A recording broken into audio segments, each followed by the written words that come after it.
Visakha Siripuram junction Dronam రాజు సర్కిల్లో Congress party senior నేత ద్రోణం రాజు సత్యనారాయణ జయంతి వేడుకలు ఘనంగా నిర్వహించారు.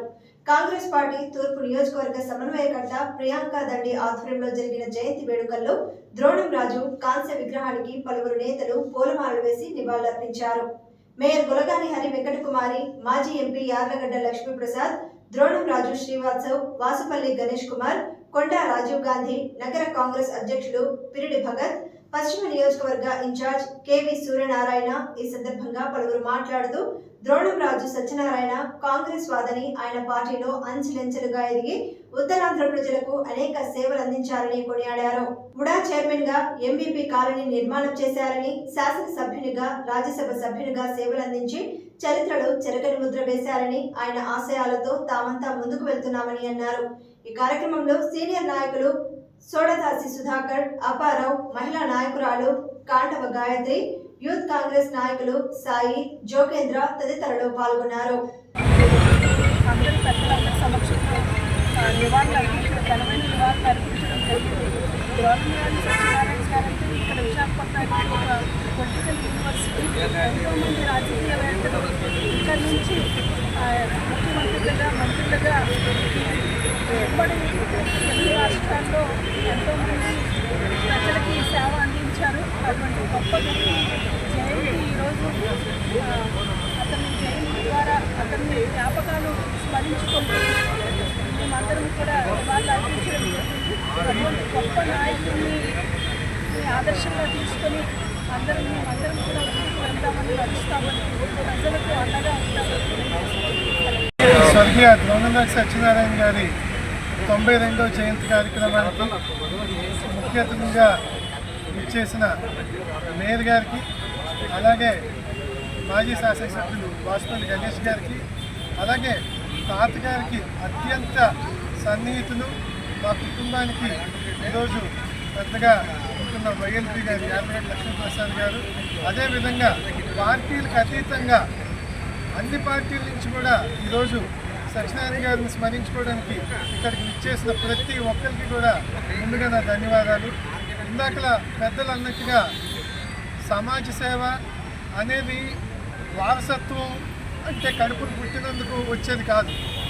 కానీ వాళ్ళని చూసి ఈరోజు ఏదైతే సత్యనారాయణ గారు చనిపోయి దాదాపు 20 ఏళ్ళు దాటినా ఆయన ఎలాగైతే గుర్తుంచుకుంటున్నారో, ఆయన ఇంట్లో ఆయన మనవుడిగా పుట్టి స్వర్గీయ ద్రోణంరాజు శ్రీనివాసరావు గారు అబ్బాయిగా పుట్టి వాళ్ళిద్దరినీ చూసి మనం కూడా ఉత్తరాంధ్రకి, ముఖ్యంగా విశాఖ ప్రజలకి వాళ్ళు ఎలాగైతే మంచి చేశారో, వాళ్ళు ఎలాగైతే మమేకమై ఉన్నారో అదే మార్గంలో వెళ్ళాలని చెప్పేసి ఈరోజు నేను రావడం. ఈరోజు గత 4-5 ఏళ్ళుగా నేను ఇంత ధైర్యంగా ప్రజల మధ్య తిరగలుగుతున్నానంటే కుటుంబానికి పెద్దలు ఇచ్చిన ఆశీస్సులు, అలాగే ప్రజలందరూ కూడా అభిమానం వల్ల తిరగలుగుతున్నాం.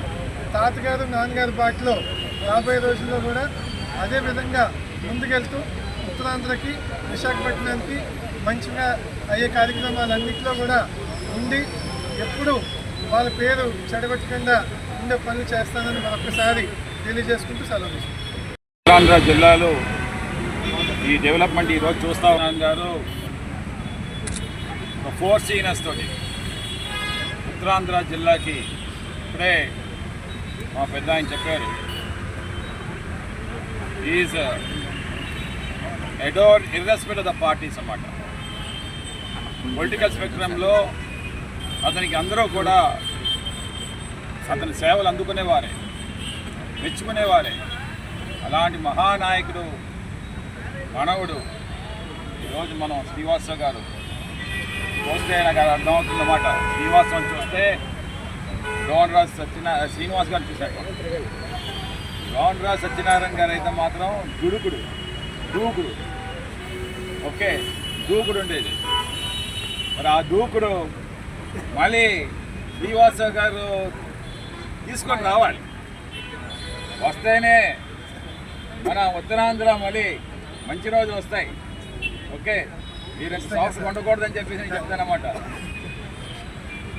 సత్యనారాయణ గారు దూకుడు ఉండాలి. ఎందుకంటే నాకు బాగా తెలుసు, నేను చిన్నముసిడి వార్డులో ఫస్ట్ 1994లో ఒక ఇన్స్టిట్యూట్ పెట్టడానికి వెళ్ళేటప్పుడు ఆ చిన్నమూసిడి వారి ప్రాంతం అంతా కూడా మారుమోగేది. ఎవరు అంటే గ్రేట్ లీడర్. అప్పటికి నేను ఇంకా రాజకీయాల్లోకి రాలేదు. ఓన్లీ ప్యాట్రియాటిజం ఒకటే ఉండేది, మాకు దేశభక్తి ఒకటే ఉండేది.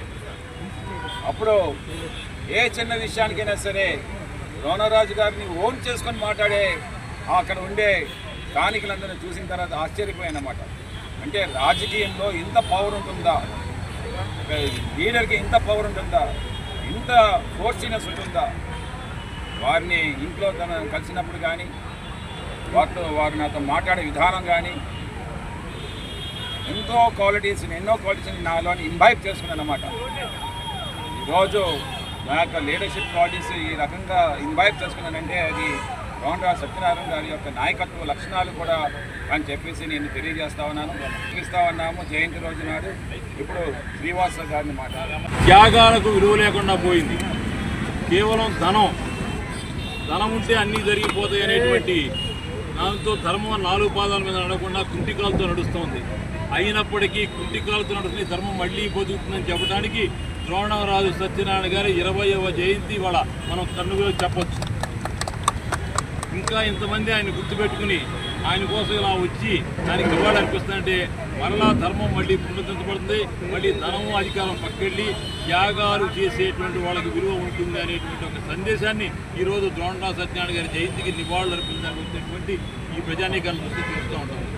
ద్రోణరాజు సత్యనారాయణ గారు ఎన్నికలకు నెల రోజుల ముందు పోలింగ్ రోజు సాయంత్రం 5 గంటల వరకే రాజకీయాలు చేశారు. తర్వాత ఎప్పుడు రాజకీయం లేదు ఆయనకి. ఉత్తరాంధ్ర అని 3 జిల్లాలకే పేరు పెట్టి ఈ ఉత్తరాంధ్ర యొక్క సమగ్ర సర్వతోముఖ కృషి చేసినటువంటి ధన్యజీవి ద్రోణరాజు సత్యనారాయణ గారు. ఆయనకి ఈ 3 జిల్లాల యొక్క అభ్యున్నతి, ఈ విశాఖపట్నం యొక్క మంచి చెడులు ఎప్పుడు చూశారు. అటువంటి వ్యక్తికి వాళ్ళ మరలామైన నివాళి అర్పించి మేము పునరంకితం చేసుకుని ఇంకా సేవ చేస్తే గౌరవం లభిస్తుందనేటువంటి భావాన్ని మేము పొందుతున్నామని చెప్పి అందరూ కూడా నేను మనవి చేస్తూ, శ్రీవత్స ఆయన వారసులుగా కష్టపడి జనం మధ్య ఉండి, వారసులంటే కడుపున పుట్టినవాడు కేవలం వారసుడు కాదు. ఏ తాత, ఏ తండ్రి, ఏ నాయకుడి యొక్క సేవాభావాన్ని పుచ్చుకుని ఆ సేవాభావాన్ని ముందుకు తీసుకెళ్ళివాడే నిజమైన వారసుడు. శ్రీవత్స ఆ విధంగా పనిచేసినందుకు పైనుంచి ఆయన ఆశిస్తూ కింద నుంచి మందల యొక్క అభినందనలు ఆయనకు ఉన్నాయని చెప్పని నేను మనం చేస్తున్నాను. ముఖ్య అతిథిగా విచ్చేసిన మన city Congress district president Bhagat గారికి, అలాగే మన వెస్ట్ ఇన్ఛార్జ్ సూర్యనారాయణ గారికి, అలాగే కాంగ్రెస్ నాయకులు పెద్దలందరికీ కూడా నమస్కారం తెలియజేస్తున్నాను.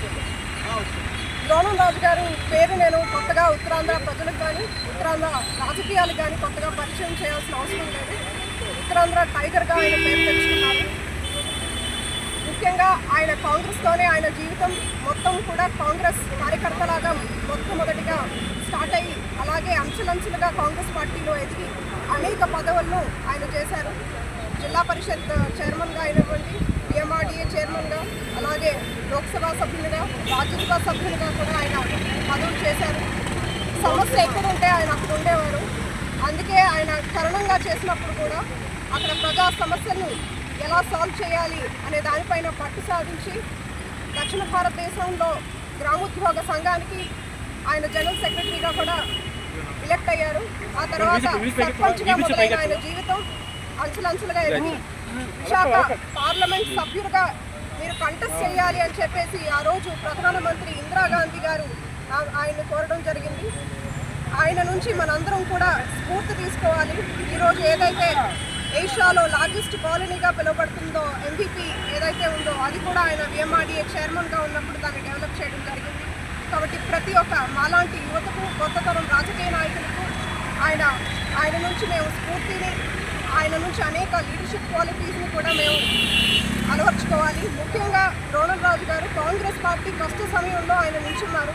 కాంగ్రెస్ పార్టీని ఏ విధంగా బలోపేతం చేయాలి, కాంగ్రెస్ పార్టీకి ఎటువంటి సమస్యలను మీద పోరాటం చేస్తే కాంగ్రెస్ పార్టీకి మేలు జరుగుతుంది అని ఆయన ఆలోచించారు. కాబట్టి ఈరోజు ప్రతి ఒక్క కాంగ్రెస్ కార్యకర్త, నాయకులు కూడా అదే స్ఫూర్తిని తీసుకొని ముందుకెళ్తారని తెలియజేసుకుంటూ సెలవు తీసుకుంటారు.